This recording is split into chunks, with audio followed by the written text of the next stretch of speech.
Degree లేదా BTech students కి ఒక గుడ్ న్యూస్. మన కడపలో ఉన్న లోకేష్ ఇన్ఫోటెక్ వాళ్ళు కంప్యూటర్ కోర్సెస్ కి ఏప్రిల్, మే, జూన్ వరకు సమ్మర్ స్పెషల్ కాంబో ఆఫర్స్ ని పెట్టారు. Tally, SAP, advance Excel, MS Office, Photoshop, C language, Python, digital marketing ఇలా అన్ని కోర్సెస్. వీళ్ళు మన కడపలో one and only Tally official associate partner అండి. కోర్సెస్ అండ్ ట్రైనింగ్ ఏ కాకుండా టాలీ, టీఈపీఎల్ సర్టిఫికేట్స్ ప్రొవైడ్ చేసి డిగ్రీ స్టూడెంట్స్ కి ఇంటర్న్షిప్స్ తో పాటు జాబ్ వచ్చేలా ప్లేస్మెంట్ అసిస్టెంట్స్ కూడా చేస్తారు. ఇక్కడ ఇప్పటికే ఆన్లైన్ అండ్ ఆఫ్లైన్ లో మన కడపలో ఉన్న కొన్ని డిగ్రీ కాలేజెస్ లో 18,000+ స్టూడెంట్స్ ట్రైన్ అయ్యి జాబ్స్ కూడా చేస్తున్నారు. 35K+ సబ్స్క్రైబర్స్ తో Tally Lokesh channel AP and TS #1 Tally YouTube channel గా రన్ అవుతుంది. అండ్ ఆల్సో వీళ్ళ మెటీరియల్ మీకు అమెజాన్ అండ్ మీషోలో కూడా దొరుకుతాయి. వీళ్ళు టాలీ సేల్స్ తో పాటు సర్వీస్ అండ్ కస్టమైజేషన్ కూడా చేస్తారు. లొకేషన్ వచ్చేసి near Apsara circle above Indian overseas bank, Obul Reddy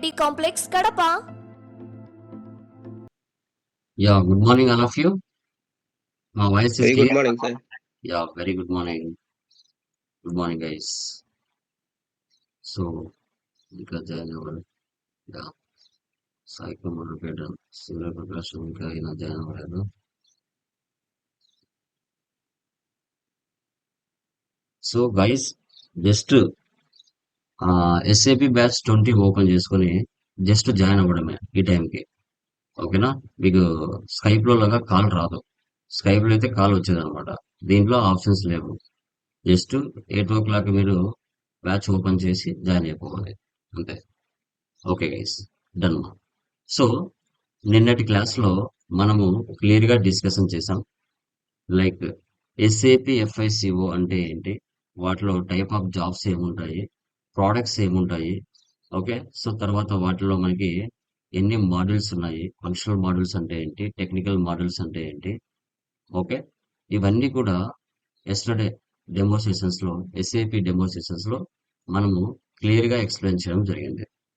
okay, so today వచ్చేసి ఒక ఎఫ్ఐసిఓ కన్సల్టెంట్ ఒక జాబ్ లోకి వెళ్ళిన తర్వాత అతను చేయవలసిన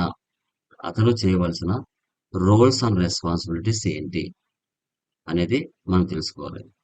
ఇప్పుడు మీరే చెప్పండి అమ్మా, మీరు మార్కెట్ లో ఏ జాబ్ కైనా వెళ్ళండి, ప్రతి జాబ్ కు రోల్స్ అండ్ రెస్పాన్సిబిలిటీ ఉంటాయా ఉండవండి? ఉంటాయండి, ఉండవా?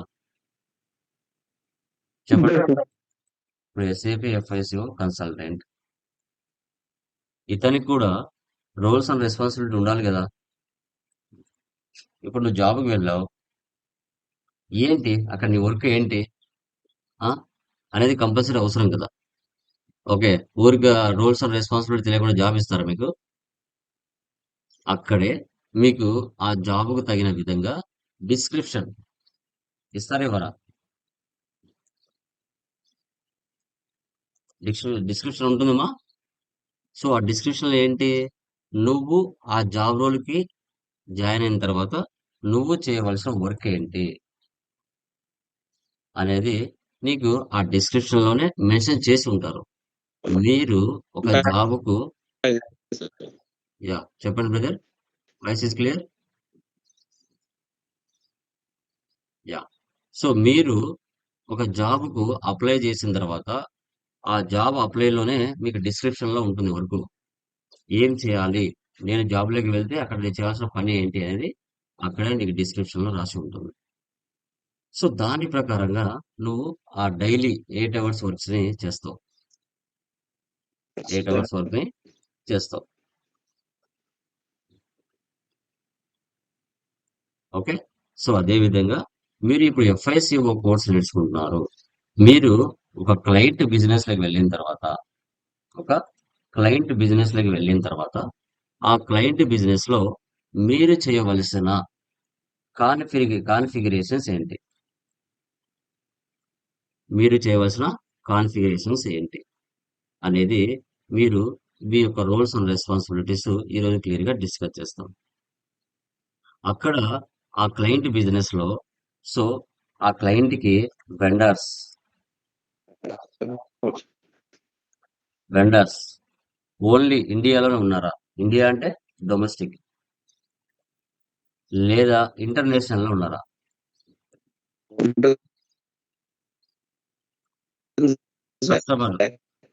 కస్టమర్ ఓన్లీ ఇండియాలో ఉన్నారా? లేదంటే ఇంటర్నేషనల్‌లో ఉన్నారా? సో, ఈ క్లయింట్‌కి ఎన్ని బిజినెస్‌లు ఉన్నాయి? ఓకే. ఎన్ని ఎన్ని కంపెనీ కోడ్స్ ఉన్నాయి? కంపెనీ కోడ్స్ ఏమున్నాయి? ఓకే. ఎక్కడ ఉన్నాయి? ఇండియాలోనా? అదర్ కంట్రీలోనా?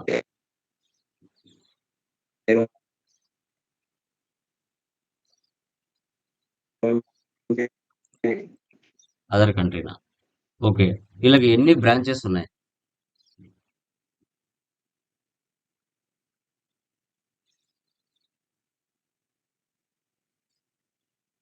సో, తర్వాత ఎంప్లాయీస్ ఎంతమంది పనిచేస్తున్నారు? వీళ్ళ బిజినెస్ టర్నోవర్ ఎంత? ఇవన్నీ కూడా ఒక క్లయింట్‌కి బిజినెస్‌కి సంబంధించి మనము ఒక బిజినెస్‌లోకి వెళ్ళిన తర్వాత ఒక ఎఫ్ఐసిఓ కన్సల్టెంట్ అనేది తెలుసుకోవాల్సిన ఇన్ఫర్మేషన్. ఓకే. సో, ఇప్పుడు ఈ రెస్పాన్సిబిలిటీస్ ఏంటో మనము క్లియర్‌గా చూద్దాం. పీపీటీ కనబడుతుందా? Please let me confirm. Yes, sir. Yeah! చూడండి. FICO consultant roles and responsibilities. చాలా చాలా చాలా ఇంపార్టెంట్. ఇతను చేయవలసిన వర్క్. ఓకే. డన్. చూడండి.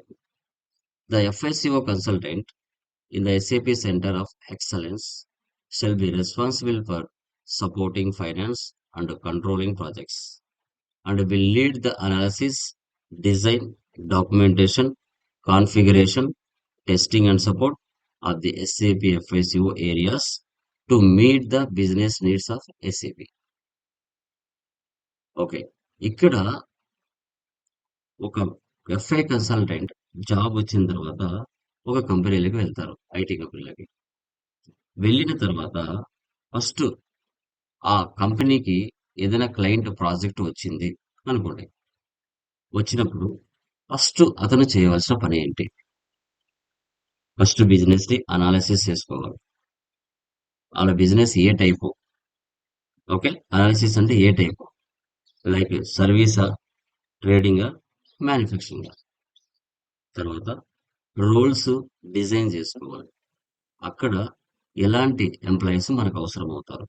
ఎఫ్ఐ కన్సల్టెంట్స్ ఎంతమంది అవసరం అవుతారు? ఎంఎం కన్సల్టెంట్స్ ఎంతమంది అవసరం అవుతారు? ఎస్డి కన్సల్టెంట్స్ ఎంతమంది అవసరం అవుతారు? ఎండ్ యూజర్స్ ఎంతమంది అవసరం అవుతారు అనేది డిజైన్ చేసుకోవాలి. సో తర్వాత కంపెనీ దగ్గర నుంచి ఇన్ఫర్మేషన్ డాక్యుమెంటేషన్ రూపంలో తీసుకోవాలి. తీసుకున్న తర్వాత ఆ బిజినెస్ కి రిలేటెడ్ గా కాన్ఫిగరేషన్ అన్ని చేయాలి. చేసి ఫైనల్ గా ఆ కాన్ఫిగరేషన్ టెస్టింగ్ చేసి సో వాళ్ళకు ఈ కంపెనీలో ఇన్స్టాలేషన్ చేసి ఏదైనా ఎర్రర్స్ వస్తే వాటిని సపోర్ట్ కూడా చేయాలి. ఇది ఒక స్మాల్ బిజినెస్ సినారియో లాగా ఎక్స్ప్లెనేషన్ చేయడం. సో దీనికంటూ ఎస్ఏపి ఎఫ్ఎస్సిఓ కంపెనీ ఏం చేసింది అంటే మీకు ఒక మెథడ్ ని కనిపెట్టింది. సో వాళ్ళు ఒక మెథడ్ ని కనిపెట్టారు. ఆ మెథడ్ ప్రకారంగానే మనము ప్రాసెస్ అనేది చేసుకుంటూ వెళ్తాం. ఎలా? ఏ విధంగా ప్రాసెస్ చేసుకుంటూ వెళ్తాం అంటే ఇప్పుడు మీరు తిరుపతికి వెళ్ళాలి. తిరుపతికి వెళ్ళాలంటే మీరు ఒక ప్లానింగ్ ఉంటుందిగా. బస్ టికెట్ బుక్ చేసుకోవాలి. లేదంటే రైలు టికెట్ బుక్ చేసుకోవాలి. టైమింగ్ చూసుకోవాలి. సో తర్వాత ట్రైన్‌కి వెళ్ళాలి. మళ్ళీ అక్కడ తిరుపతిలో దిగాలి. తిరుపతికి వెళ్ళాలి పైకి. ఇదంతా ఒక ప్లానింగ్ ఉంటది కదా! ఒక మెథడ్ ఉంటది కదా! సో ఇలా టైమింగ్ సెట్ చేసుకుంటూ వెళ్తూ ఉంటారు. అలాగే ఇక్కడ కూడా ఎస్4 హనాలో యాక్టివేట్ మెథడాలజీ ఉపయోగించమని చెప్పింది. దాంట్లో ఒక 5 స్టెప్స్ ఉంటాయి. అదే ఈసీసీ 6.0లో అసాప్ మెథడాలజీని ఉపయోగించమని చెప్పింది. దాంట్లో ఒక 5 స్టెప్స్ ఉంటాయి. ఆ 5 స్టెప్స్ ప్రకారంగా వెళ్తేనే మీకు ఒక ప్రాజెక్ట్ కంప్లీట్ అవుతుంది.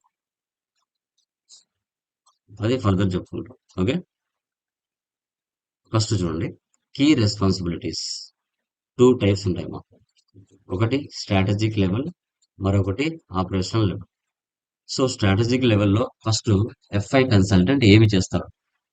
తర్వాత ఆపరేషనల్ లెవెల్‌లో requirement gathering and design, implementation, troubleshooting, training, documentation and MISR reporting ఇవన్నీ చెక్ చేస్తారు. ఓకే. ఫస్ట్ వన్ చూడండి, స్ట్రాటజిక్ లెవెల్ ప్లానింగ్ అంటారు. ప్లానింగ్ అంటే based on business financial requirements, plan and architect based on SAP using the FICO module under the guidance of the head functional delivery and projects. So ఇప్పుడు మీరే చెప్పండి, client అని చెప్పాం. For example ఆ client business వచ్చేసి something ఏదో ఒకటి ఒక కంపెనీ పేరు అనుకోండి, మిల్క్ కంపెనీ, మిల్క్ తయారు చేసే కంపెనీ. ఫర్ ఎగ్జాంపుల్ హెరిటేజ్ అనగా దొడ్లో మిల్క్ కంపెనీ. ఓకే, లేదంటే వైజాగ్ స్టీల్ కంపెనీ.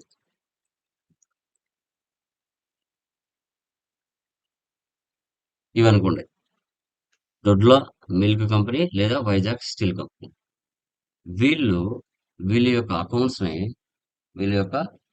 అకౌంట్స్ని వీళ్ళు టాలీలోనో లేదంటే ఎక్సెల్లోనో లేదంటే ఫోకస్లోనో వీళ్ళ యొక్క డేటాని మెయింటైన్ చేస్తున్నారు అనుకోండి. సో వీళ్ళు ఫస్ట్ టైం వీళ్ళు దొడ్లో కంపెనీ వాళ్ళు కానీ వైజాగ్ స్టీల్ కంపెనీ వాళ్ళు కానీ ఫస్ట్ టైం వీళ్ళు ఎస్ఏపిలోకి వారి యొక్క అకౌంట్స్ని మ్యాప్ చేయాలనుకుంటున్నారు. ఎస్ఏపిలోకి వాళ్ళ అకౌంట్స్ని మ్యాప్ చేయాలనుకుంటున్నారు. సో అలాంటప్పుడు వీళ్ళు ఎవరిని కాంటాక్ట్ అవ్వాలి అనేది ఇంపార్టెంట్. సో తర్వాత first client business FICO consultant.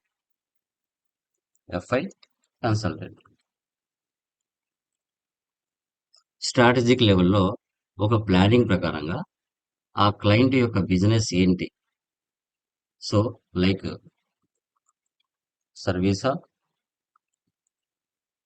లేదంటే ట్రేడింగా లేదంటే మ్యానుఫ్యాక్చరింగా.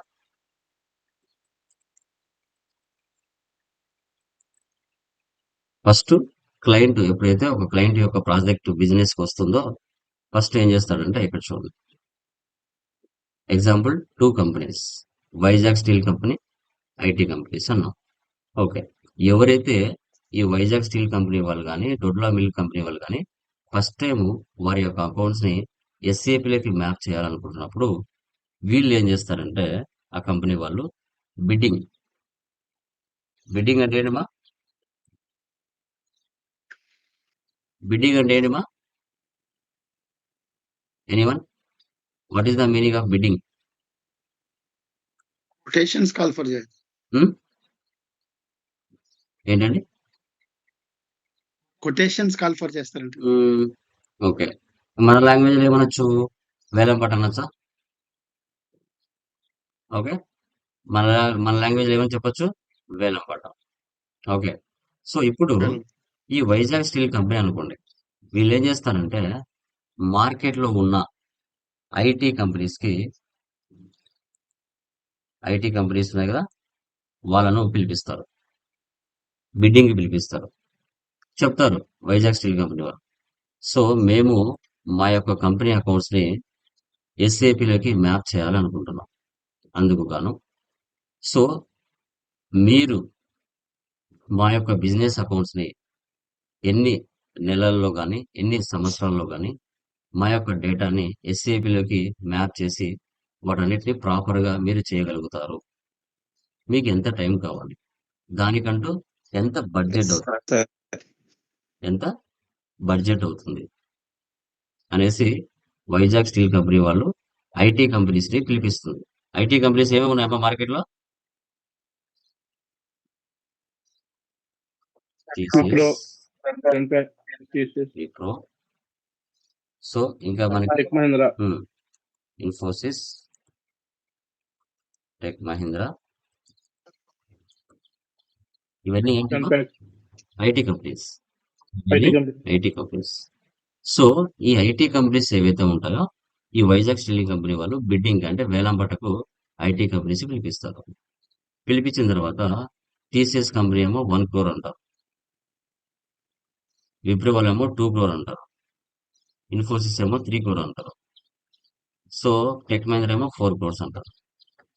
ఈ డీల్ ఎవరికైతే ఈ ప్రాజెక్ట్ ఈ యొక్క ప్రాజెక్ట్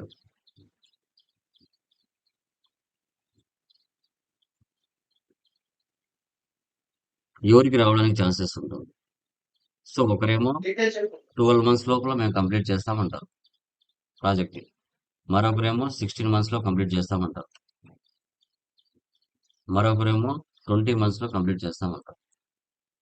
సో ఇక్కడ ఎవరికైతే ఆ డీలింగ్ వేలం పాటలో వాళ్ళు పడిన తర్వాత సెట్ అవుతుందో, సో వాళ్ళకు వైజాగ్ స్టీల్ కంపెనీ వాళ్ళు ప్రాజెక్ట్ ని ఈ టీసీఎస్ కంపెనీకో విప్రో కంపెనీకో ఎవరో ఒకరికి ఇచ్చేస్తారు. ఇచ్చిన తర్వాత ఈ ఐటీ కంపెనీస్ ఏంటిమా, థర్డ్ పార్టీ కంపెనీస్. ఇలా పని ఏంటిమా, సో ఇలా క్లయింట్స్ యొక్క వర్క్ ని చేసి ఇవ్వటం, క్లయింట్స్ యొక్క వర్క్ ని వీళ్ళు చేసి ఇవ్వటం. సో వీళ్ళ పని అది ఐటీ కంపెనీస్. ఇప్పుడు ఇది ఎస్ఏపి కంపెనీ ఉంది, ఇక్కడ ఎస్ఏపి కంపెనీ, ఇక్కడ ఐటీ కంపెనీస్ ఉన్నాయి. ఇక్కడ క్లయింట్ బిజినెస్ ఉంది. ఇలా పని ఏంటి, మధ్యలో క్లయింట్ యొక్క వర్క్ చేసి ఇవ్వడం. ఈ క్లయింట్ ఎస్ఏపి ఉపయోగించాలా, ఈ క్లయింట్ బిజినెస్ లో ఎస్ఏపి సాఫ్ట్వేర్ ఇన్స్టలేషన్ చేయాలా. సో వీళ్ళు డైరెక్ట్ గా ఎస్ఏపి కంపెనీలకు వెళ్ళి మాట్లాడి సాఫ్ట్వేర్ తీసుకొచ్చి ఇన్స్టలేషన్ చేసుకునే కెపాసిటీ వీళ్ళకి ఉండదు. ఆ ప్రాసెస్ వీళ్ళకి తెలియదు. కాబట్టి వీళ్ళు ఎవరిని ఇంటరాక్ట్ అవుతారు, మధ్యలో మీడియేటర్ గా వర్క్ చేస్తుంటారు కదా ఐటీ కంపెనీస్ ని, వాళ్ళు మీడియేటర్ అవుతారు. వీళ్ళ ఐటీ కంపెనీస్ పని ఏంటి, మార్కెట్ లో కొత్త కొత్త క్లయింట్స్ రకరకాల బిజినెస్ వాళ్ళు వస్తూ ఉంటారు. వాళ్ళ రిక్వైర్మెంట్స్ తెలుసుకొని ఎస్ఏపి సాఫ్ట్వేర్ ని ఐటీ కంపెనీస్ వెళ్ళి ఆ ఎస్ఏపి సాఫ్ట్వేర్ ని పర్చేజ్ చేసి ఆ సాఫ్ట్వేర్ ని క్లయింట్ బిజినెస్ లో ఇన్స్టలేషన్ చేసి ఆ క్లయింట్ యొక్క వర్క్ ని చేసి ఇవ్వటం ఈ ఐటీ కంపెనీస్ మీడియేటర్ గా ఉంటాయి. సో వాళ్ళకు ఐటీ కంపెనీస్ కు ప్రాజెక్ట్స్ వస్తేనే మీకు హైరింగ్ ఉంటాయి. కొత్త కొత్త ప్రాజెక్టులు కొత్త కొత్తగా వస్తేనే మీరు ఇప్పుడు నేర్చుకుంటున్నారు కదా, మీకు హైరింగ్ ఉంటుంది. అసలు ఐటీ కంపెనీస్ కు ఇలా క్లయింట్స్ బిజినెస్ లో రాకపోతే వాళ్ళకి వర్క్ ఎలా వస్తుంది, రాదు. ఓకే, సో ఇలాగా స్ట్రాటజిక్ లెవెల్లో ఏం చేస్తారంటే ఫస్ట్ ఆ క్లయింట్ యొక్క బిజినెస్ ని తెలుసుకుంటారు ప్లానింగ్ ప్రకారంగా.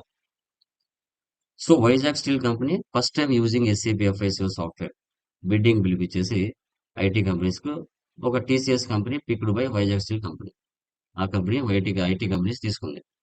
టీసీఎస్ తీసుకున్న తర్వాత నెక్స్ట్ ఆ ఐటీ కంపెనీ ఏం చేస్తుందంటే మార్కెట్ లో ఆ ప్రాజెక్ట్ కి ఏదైతే ప్రాజెక్ట్ పిక్ చేసుకుందో TCS company, okay, TCS company pick చేసుకుంది.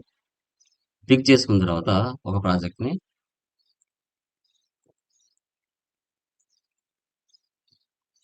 సో ఇప్పుడు ఈ టీసీఎస్ కంపెనీ నెక్స్ట్ వర్క్ ఏం చేయాలి, ఎంప్లాయీస్ ని తీసుకోవాలి,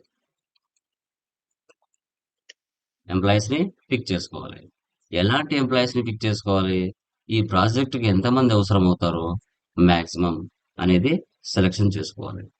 సో ఆ యొక్క క్లయింట్ బిజినెస్ సైజును బట్టి ఆ యొక్క ప్రాజెక్ట్ కి 50 మెంబర్స్ నుంచి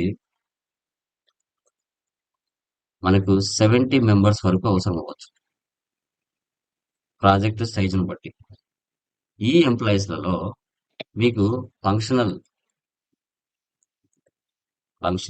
పర్సన్స్ ఉంటారు. సో తర్వాత నెక్స్ట్ టెక్నికల్ పర్సన్స్ కూడా ఉంటారు. సో ఫంక్షనల్ పర్సన్స్ ఉంటారు, టెక్నికల్ పర్సన్స్ కూడా ఉంటారు. ఈ ఫంక్షనల్ కన్సల్టెంట్స్ ఎవరు అంటే SAP FICO consultant, FICO consultant, లేదంటే ఎంఎం కన్సల్టెంట్, ఎస్డి కన్సల్టెంట్, వీళ్ళందరూ ఫంక్షనల్ కిందకి వస్తారు. వీళ్ళందరూ ఫంక్షనల్.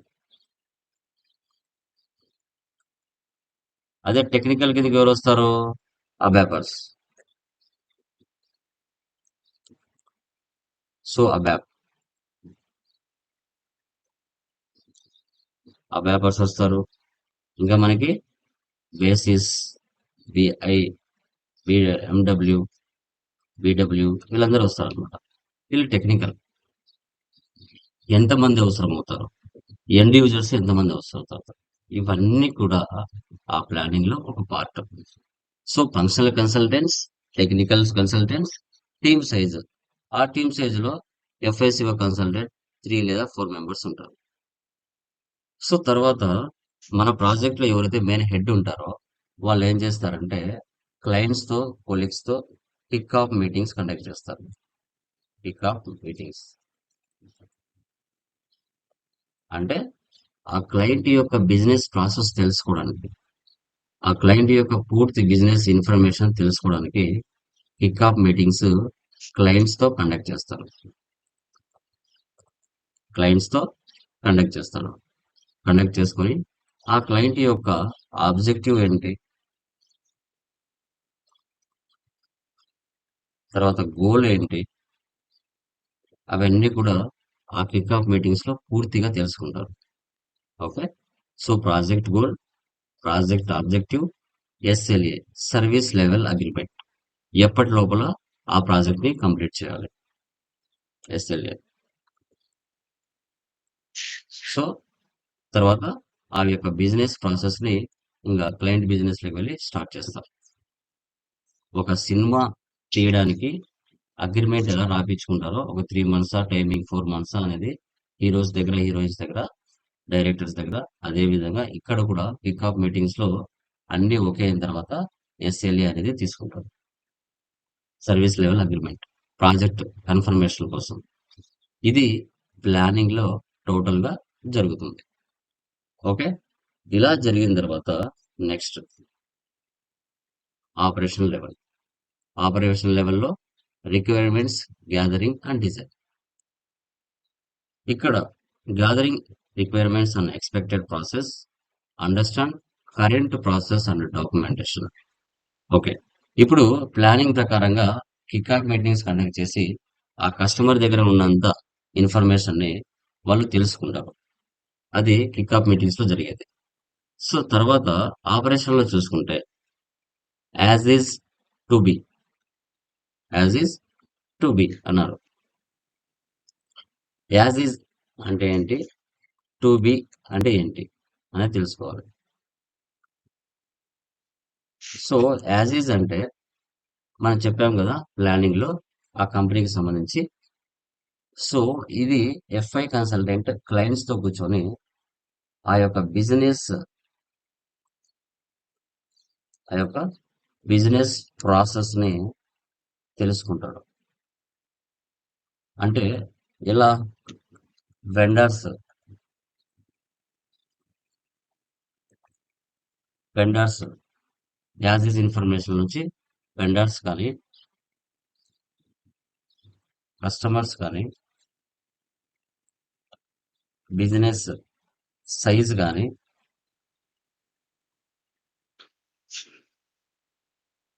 సో తర్వాత బిజినెస్ టర్న్ ఓవర్ కానీ,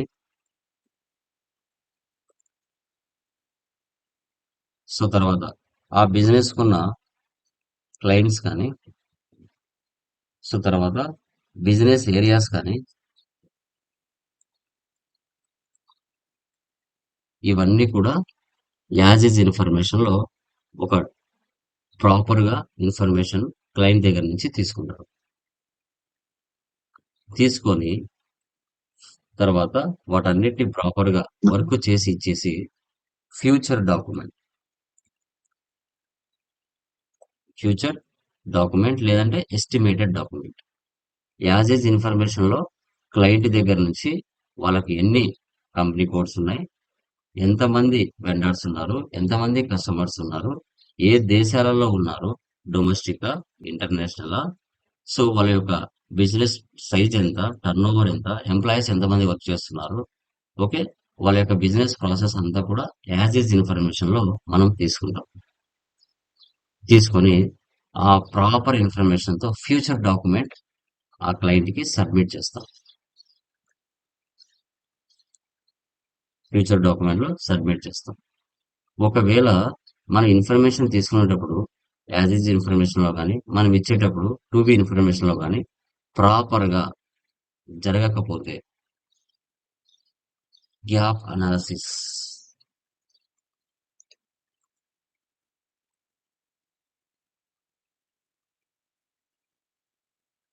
గ్యాప్ అనాలిసిస్, ఎక్కడ డిఫరెన్స్ వచ్చింది, మన ఇన్ఫర్మేషన్ తీసుకునేటప్పుడు కానీ ఇచ్చేటప్పుడు కానీ డిఫరెన్స్ ఎక్కడ వచ్చింది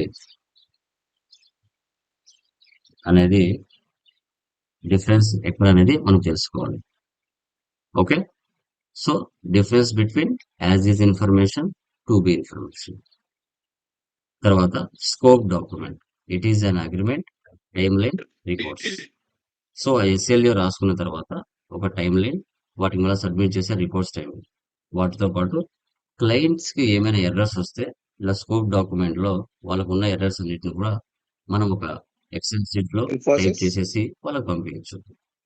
అలా కూడా ఆపరేషనల్ లో gathering, requirements gathering and design లో మనం చెప్పొచ్చు. Yeah, next operational implementation. Okay, so implementation అంటే ఏంటి what is the meaning of implementation? అసలు ఏంటి ఇంప్లిమెంటేషన్ అంటే చెప్పండి. అమలు చేయడం అండి. ఉమ్? అమలు చేయడం. ఇప్పుడు క్లయింట్ ప్రాజెక్ట్ వచ్చింది వచ్చిన తర్వాత సో దాన్ని క్లయింట్ బిజినెస్ లో సాఫ్ట్వేర్ ఇన్స్టలేషన్ చేసి వర్క్ స్టార్ట్ చేయడం. వర్క్ స్టార్ట్ చేసిన తర్వాత ఫస్ట్ లో మనం చెప్పిన స్ట్రాటజిక్ లెవెల్ చెప్పిన తర్వాత ఒక ప్లానింగ్ ఉండాలి. ఆ ప్లానింగ్ తో పాటు కాస్త ఎంప్లాయీస్ మనకి ఎంతమంది కావాలనేసి కూడా ఎంప్లాయీస్ కూడా ఫిక్స్డ్ చేసుకోవాలి, డిసైడ్ చేసుకోవాలి. సో ఆ యొక్క ఎంప్లాయీస్ డిసైడ్ చేసుకున్న తర్వాత మనకంటూ ఒక బ్లూ ప్రింట్ అనేది ఉండాలి. బ్లూ ప్రింట్ అంటే ఏంటి బ్లూ ప్రింట్ అంటే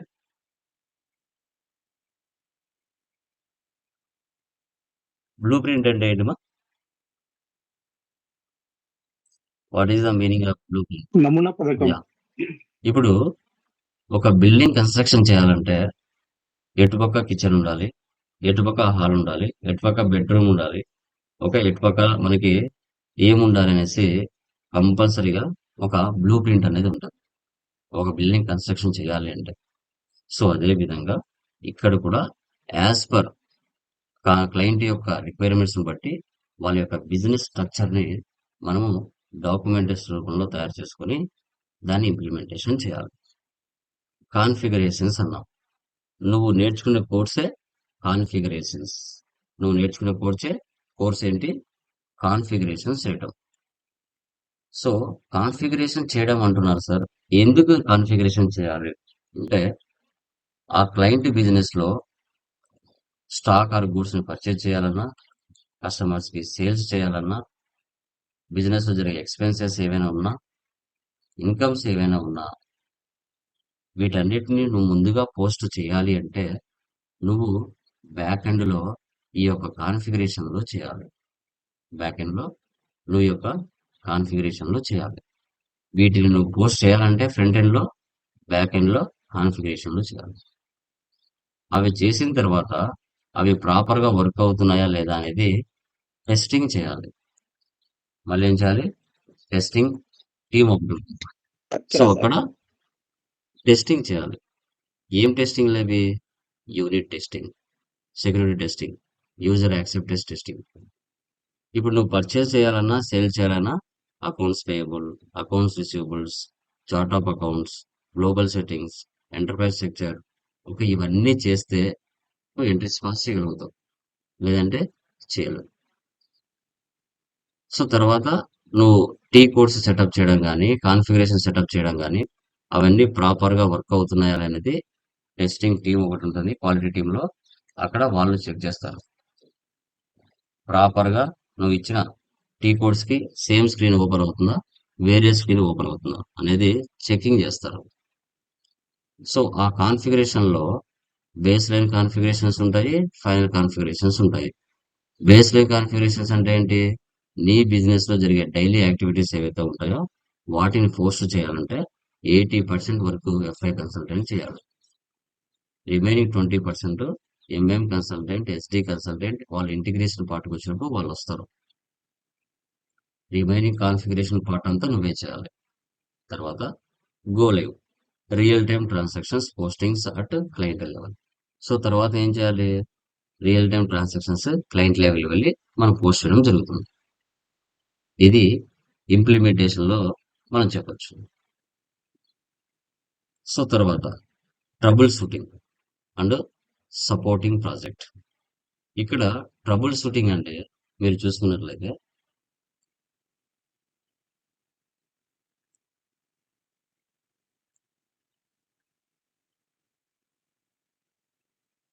ఒక క్లయింట్ బిజినెస్ లో మీరు ప్రాజెక్ట్ ఇంప్లిమెంటేషన్ చేసిన తర్వాత సో అక్కడ కొన్ని ఎర్రర్స్ వస్తాయి. ఎర్రర్స్ రావచ్చు, బగ్స్ రావచ్చు. అలాంటి సిచ్యువేషన్స్ లో అక్కడ వర్క్ చేసే ఎంప్లాయీస్ ఎవరైతే ఉంటారో ఎండ్ యూజర్స్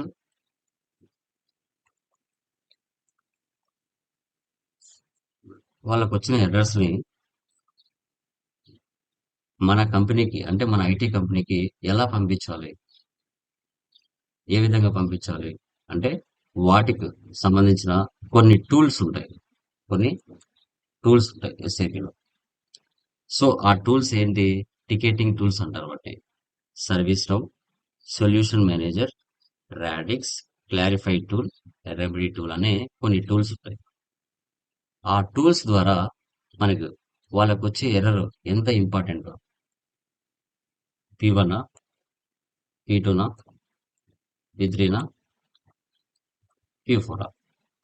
ఈ P1 P2 అంటే వాళ్ళు లైవ్ లో వర్క్ చేస్తున్నారు, మధ్యలో వర్క్ ఆగిపోయింది. సో దాన్ని ఇమీడియట్ గా మనము ఎన్ని అవర్స్ లో ఫిల్ చేయాలి? మాక్సిమం అంటే 2 అవర్స్ లేదా 6 అవర్స్ లోపల దాన్ని సాల్వ్ చేయాలి. వాళ్ళు ఒక టికెట్ రైట్ చేసిన తర్వాత విత్ ఇన్ 15 మినిట్స్ లోపల ఆ టికెట్ చూసి ఏదో ఒక కన్సల్టెంట్ కి అసైన్ చేయాలి. లేట్ చేయకూడదు, ఇమీడియట్ గా రియాక్ట్ అవ్వాలి. మీరు లేట్ చేశారనుకోండి, రెస్పాన్స్ ఎస్ఎల్ఈ అంటారు, ఇన్సిడెంట్ ప్రయారిటీ. వాళ్ళు మెన్షన్ చేస్తారు P1 P2 అంటే నువ్వు ఇమీడియట్ గా రియాక్ట్ అవ్వాలా. రెస్పాన్స్ ఎస్ఎల్ఏ ఎంత టైమింగ్? మినిమం 15 మినిట్స్ లోపల. రెజల్యూషన్స్ ఎస్ఎల్ఏ అంటే 2 అవర్స్ లోపల సాల్వ్ చేయాలి. అదే P2 అంటే 45 మినిట్స్, 6 అవర్స్. P3 P4 అంటే కొంచెం లేట్ అయినా పర్వాలేదు, అంత ఇంపార్టెంట్ ఏం కాదు, మధ్యలో ఏం వరకు ఆగిపోదు, జరుగుతూ ఉంటది, దాన్ని మళ్ళీ సాల్వ్ చేయొచ్చు. Okay. High priority, low priority అంటాం. High priority, low priority. P1 P2 వచ్చేసి హై ప్రయారిటీ, P3 P4 వచ్చి లో ప్రయారిటీ. Low priority. ఇవి టికెటింగ్ టూల్స్ ద్వారా ఆ ఎర్రర్స్ ని కానీ బగ్స్ కానీ మనము సాల్వ్ చేయాలి. So perform, break, fix analysis and recommend solutions for finance related processes, identify integration issues and develop solutions to this issues, work with the service desk to facilitate incident and problem resolution. ఇవి ticketing tools అని మనం చెప్పుకుంటాం. Ticketing tools. Next training.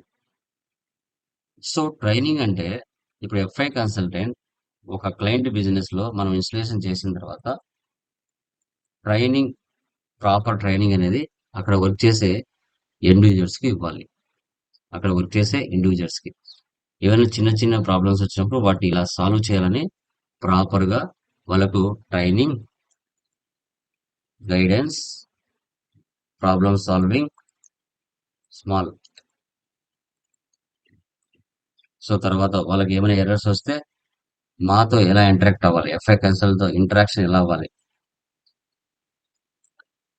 అనేసి మనం వాళ్ళకి training లోనే చెప్పాలి. Provide application support and training to the end users, clarify processes to end users and business stake holders as required. ఒకవేళ కంపెనీలో ఏవైనా కొత్త రిక్వైర్మెంట్స్ వచ్చినా, ఏవైనా వాళ్ళ బాస్ ఏవైనా కొత్త రిక్వైర్మెంట్స్ అడిగినా, ఓకే, ఏదైనా సర్వర్ లో న్యూ రిలీజెస్ ఏమైనా వచ్చినా, కొత్త ఎన్హాన్స్మెంట్స్ ఏమైనా వచ్చినా, అప్గ్రేడేషన్స్, మైగ్రేషన్స్ కానీ ఓకే. వాటన్నిటిని కూడా ఎలా వాళ్ళు ఫిల్ చేసుకోవాలనేది కూడా ట్రైనింగ్ లో మనం చెప్పాలి. ఎఫ్ఐ కన్సల్టెంట్ అక్కడ వర్క్ చేసే యూజర్స్ కి నేర్పించాలి. సో తర్వాత డాక్యుమెంటేషన్. తర్వాత ఏముంది? డాక్యుమెంటేషన్.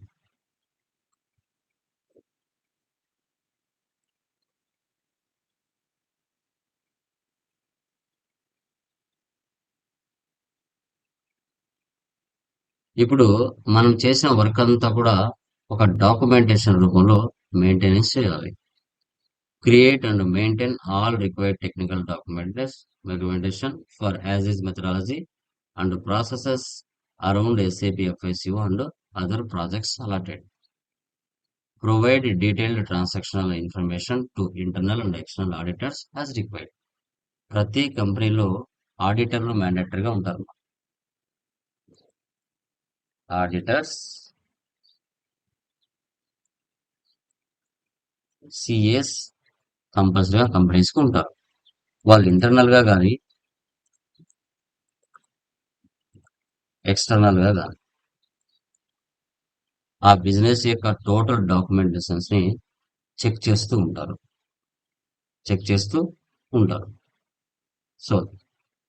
సో ఇలా డాక్యుమెంటేషన్ ని మనం ప్రిపరేషన్ చేసుకోవాలి. చేసిన వర్క్ ని డాక్యుమెంటేషన్ ప్రిపేర్ చేసుకుని ఫైనల్ గా ఎంఐఎస్ అండ్ రిపోర్ట్స్.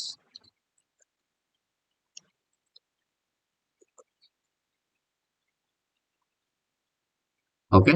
ఇప్పుడు ఒక ఇంప్లిమెంటేషన్ జరిగిన తర్వాత ఆ క్లయింట్స్ వర్క్ నుంచి configure and develop financial reports as required by the functional team. Okay. అయిన తర్వాత ఆ బిజినెస్ లో వాళ్ళకు వచ్చే ఎర్రర్స్, మంత్లీ రిపోర్ట్స్ కానీ వీక్లీ రిపోర్ట్స్ కానీ on completed tickets and work in progress tickets. ఇప్పుడు ఆ క్లయింట్స్ మనకు రైట్ చేసిన టికెట్స్ ని, వాటన్నిటిని సాల్వ్ చేసిన రిపోర్ట్స్ ని అన్నిటిని కూడా మనము ఆ క్లయింట్స్ కి మంత్లీ మనం వాళ్ళకి ఎలాంటి సర్వీసెస్ ఇస్తున్నాము అని మనకు మెయిల్ అనేది చేయాల్సి వస్తుంది. ఎందుకంటే వాళ్ళ నుంచి వచ్చే ఫీడ్బ్యాక్ మనకు చాలా చాలా ఇంపార్టెంట్. క్లయింట్స్ మనం కన్నా సర్వీస్ సరిగా ఇవ్వలేకపోతే మనకు హైక్స్ ఉండవు. Monthly reports, weekly reports, monthly reports and weekly reports. Okay. వీటన్నిటిని కూడా ఫైనల్ గా చెక్ చేస్తూ ఉండాలి. వాళ్ళ యొక్క టికెట్స్ ని ఏమేమి రైట్ చేస్తారో వాటిని ఎలా సాల్వ్ చేస్తారో ప్రోగ్రెస్ కూడా వాళ్ళకు మనం ఇవ్వాలి. అలా ఇవ్వడం వల్ల ఆల్మోస్ట్ మనకి చాలా వరకు సెట్ అవుతుంది. ఓకే. సో వీటిని మనం ఎఫ్ఐ కన్సల్టెంట్ యొక్క రోల్స్ అండ్ రెస్పాన్సిబిలిటీస్ అని చెప్తాం. ఎఫ్ఐ కన్సల్టెంట్ యొక్క రోల్స్ అండ్ రెస్పాన్సిబిలిటీస్. క్లియర్ అమ్మా? Any doubts? ఏమైనా డౌట్స్ ఉన్నాయా? సూర్య, కళ్యాణ్, సాయి, అలీ, లాస్య, క్లియరా?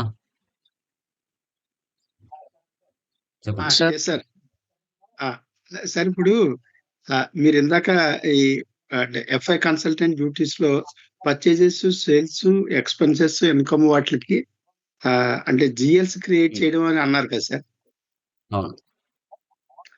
ఇప్పుడు జిఎల్ హెడ్ క్రియేట్ చేస్తాం అంతే కదండి. అది దాంట్లో మనకు టాలీలలోగా సార్. ఒకే చోట ఎస్ఏపీలో ఉండవు. జిఎల్సి ఒక చోట క్రియేషన్ చేస్తాం, ఓకే. వెండర్స్ ని ఒక చోట క్రియేట్ చేస్తాం, కస్టమర్స్ ని ఒక చోట క్రియేట్ చేస్తాం. అందరినీ ఒకే చోట క్రియేషన్ చేయలేం. టాలీలో అయితే ఓకే. అందరిని ఒకే చోట చేస్తాం, కానీ దీంట్లో అలా ఉండదు. వర్క్ ఒక్కొక్క ప్లేస్ లో ఒక్కొక్కటి చేస్తాం. ఓకే అవన్నీ మనకు ఫర్దర్ వస్తాయి. Okay. Sir. Yeah. Okay. Okay remaining sir. వాళ్ళకమ్మా ఏమైనా డౌట్స్ ఉన్నాయా? రిమైనింగ్ వాళ్ళు లెట్ మీ కన్ఫర్మ్. సో వీటికి సంబంధించిన పీడిఎఫ్స్ నేను వాట్సాప్ లో పంపిస్తాను, వాటిని డౌన్లోడ్ చేసుకోండి.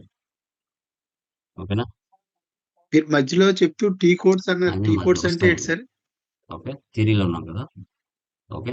కాన్ఫిగరేషన్ స్టార్ట్ అయిన ఓకే. తర్వాత మనకి వస్తాయి టీ కోడ్స్. ఓకే. ఓకే. ఇప్పుడు ఓకే మీరు sir. GLs okay. Creation, customer creation, vendor creation అంటారు కదా, ఆ స్క్రీన్ ఓపెన్ అవ్వాలంటే టీ కోడ్స్ ఉపయోగించాలి మనం. ఓకే. అంటే స్ట్రెయిట్ అవే జీఎల్ హెడ్‌ని హ్మ్. క్లిక్ చేస్తే ఎంటర్ హ్మ్. చేయడం సో, కాదండి. మీకు పోయిన తర్వాత అర్థమవుతది. ఓకేనా? ఓకే క్లియరా సార్. అండి? Okay. Thanks. Okay sir. Yeah! Done guys. So, video కూడా మీకు డైలీ ఆ యొక్క ఫోల్డర్‌లోనే అప్‌డేట్ అవుతూ ఉంటాయి. వాటిని డౌన్‌లోడ్ చేసుకోండి. ఓకేనా? సో, ఒక్కొక్క వీడియో 2 డేస్, 3 డేస్ పెడతాను. వాటిని డౌన్‌లోడ్ చేసి పెట్టుకోండి. తర్వాత రిమూవ్ చేస్తాను. ఎందుకంటే జీబీ ఎక్కువవుతుంది. బ్యాచ్‌లు చాలా ఉంటాయి కదా! వాళ్ళందరూ అప్‌లోడ్ చేయాలంటే టైం పడుతుంది. ఓకేనా? Yeah! Done guys. Yeah! Okay sir. Done. Thank you very much. Sir నాది 19 హ్మ్. బ్యాచ్‌లో ఉంది కదా సార్. ఈ 20 బ్యాచ్‌లో అంటే నాకు పాత వీడియోస్ వస్తున్నాయి సార్ జీమెయిల్‌లో. ఇస్తాను. యాక్సెస్ ఇస్తాను. ఓకే.